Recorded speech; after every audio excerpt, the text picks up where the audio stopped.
AKP, le parti au pouvoir, arrive en tête, mais c'est une demi-victoire, vous l'avez bien précisé, puisque le parti d'Erdogan n'a pas atteint la majorité absolue.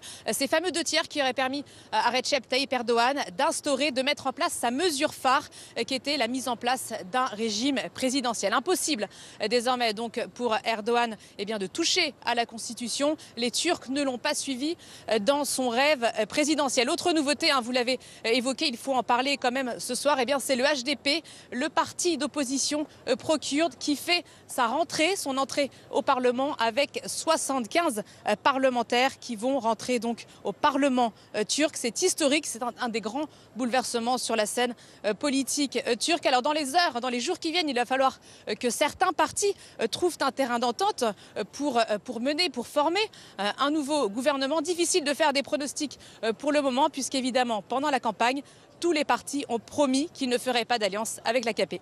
Vous avez suivi cette campagne pour iTélé. Qu'est-ce que vous avez ressenti? Une lassitude d'Erdogan? On l'a assez vu, ça fait plus de 12 ans qu'il est dans le paysage politique. Sa personnalité, l'évolution de sa personnalité, on le dit de plus en plus autoritaire, c'est ça qui lasse?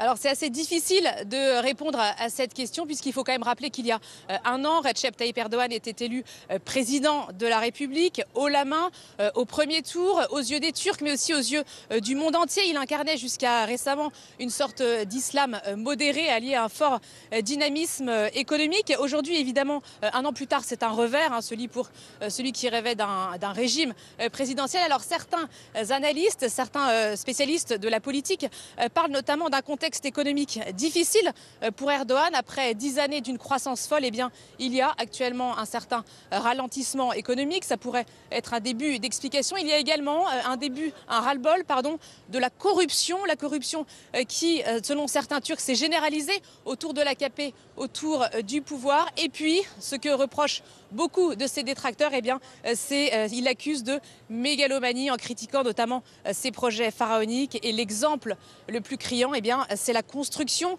de son fameux palais présidentiel à Ankara, le palais blanc, un palais qui fait 200 000 mètres carrés, 1 millier de pièces et qui a coûté 410 millions d'euros. C'est l'exemple le plus criant, c'est devenu un peu le symbole des opposants d'Erdogan.